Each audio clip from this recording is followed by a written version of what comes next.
modern farm. And I do think there would be some who would dispute the notion that we represent the modern farm. It is easy to get the wrong impression about organic farming from the fact that it's often paired with phrases like back to the basics, the old ways, how it used to be done, anti-technology, etc., etc. In truth, we're quite modern in every way, except we don't use GMOs or any synthetic chemicals intended to provide nutrients that should already be present in the soil or to kill pests and weeds. Admittedly, and we've been hand-weeding the carrots lately. Also, our root houses were built with log walls and dirt floors, as that was a good way to cool potatoes back in the day, and it was also an affordable way for us to do it then. We don't use treated fence posts, so we split our cedar posts ourselves. We pick our own sticks and ride our bikes to get to the other side of the farm. And here's another place where I get a little bit old-fashioned. I love to hang out with other farmers, discussing equipment, cultivation, and potato growing. The organic industry is guilty of discounting conventional farmers because they use chemicals. However, in my experience, they possess not only a wealth of farming knowledge and experience, but a love of the land and lifestyle that is much stronger bond than the chosen methods of weed control. That being said, we strive to be able to afford sophisticated farm equipment and irrigation and cooling systems. Our tractors built within the last few years feature all kinds of helpful technology, including air conditioning and many times the horsepower Grandpa had. Old-fashioned tendencies apart, the farm is operated by a woman approaching middle age. That's me, her parents, and her sisters. Is that old-fashioned? I'm sure I never heard about a management model like that before. One reason that we don't use much scientific technology concerning the seed or soil on the farm is that there hasn't been much organic farming research pertaining to us done at universities or by government. There's a few private institutions that do studies, the most famous being the Rodale Institute, which is conducting the longest running side-by-side field test of conventional versus organic cropping systems. I think it's in the 25th year right now. The organic yields began outstripping the conventional yields several years ago. It's not even a contest anymore. And I think the reason that not much research is done is that we as an organic industry don't make much money for agricultural companies. On our farm, for example, we annually purchase cover crop seed, rye, clover, grasses, and mustard, and we pay what feels like a large amount but is really a relatively small amount for tractors, equipment, and fuel. But we buy little else. A farm this size farming conventionally would be spending thousands of dollars on fertilizers, herbicides, and pesticides. And in this scenario, I wouldn't have a job. We don't put much money into the agricultural system, so it's not going to put much into us. I think our farm is a curious mix of old-fashioned and modern methods and values. It's hard to slot us into a particular type of farm. We're a fixture at the farmers market scene in Vancouver, which is getting big, and our fellow farmers there hail from all over southwestern BC. We belong to organic and biodynamic grower organizations that include many different kinds of operations right across the country. We belong to the seed potato industry here in Pemberton. We have 7 varieties in the lab, which is the most of any grower, although our farm acreage is the lowest by a factor of at least 3 and as much as 15.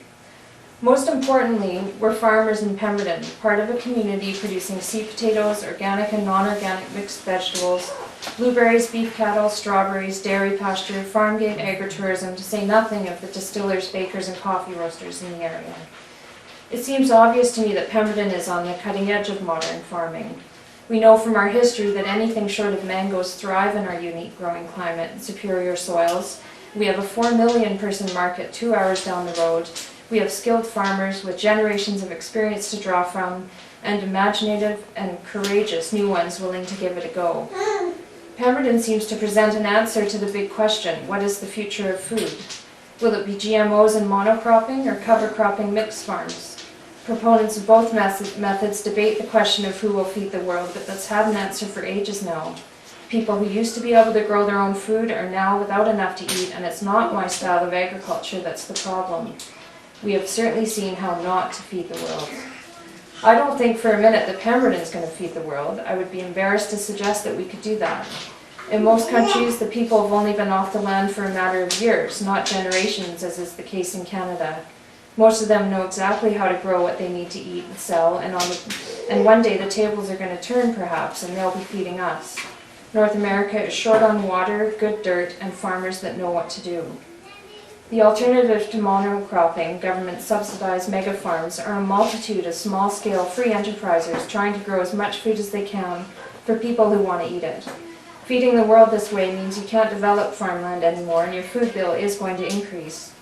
It also means government healthcare spending plummets, crime drops, and more kids pass aptitude tests. There are studies and experience that show all this to be true.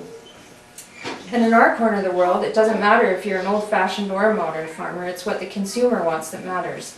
And more they're looking to Pemberton for good-tasting, well-grown food.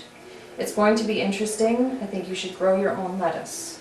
Yeah. And I think the reason I said that everybody grow your own lettuce is because lettuce is sort of, to me, it symbolizes one of the hardest things for a farmer to deal with, a lettuce farmer. Like, if you're usually doing a whole bunch of other vegetables along with the lettuce, and it has to be cut in the early morning when it's nice and cold, and then it has to be washed and probably sorted through and bagged, and then it has to be stored. It needs to be just crispy, nice, or people won't buy it. So at markets, when it's hot on a day like today, you can maybe put one bag on the table that just dies, so it doesn't look very nice, so nobody buys it. Like, it's a heck of a lot of work.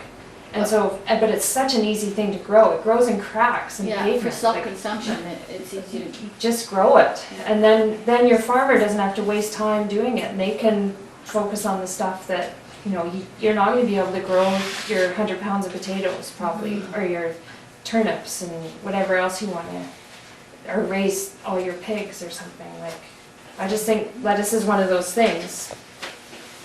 The bears love it. Is the 4-year rotation, is that a policy of yours, or is that standard for all kind of organic potatoes? Yeah, it's our policy for 5, but it is standard. I think even like big, huge commercial table potato people let their fields go for a couple of years, like have a rotation. Potatoes, like after the potatoes have been in the field, you just look at it and you can see it's done. Potatoes contain everything you need to live, except for vitamin D. So, and they get all of that from the soil. So they've just drained it, just taken it all away.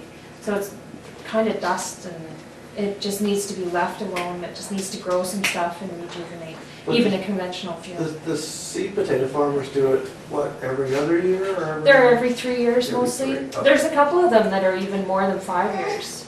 Joe Ronan, I think he was 7 years or something.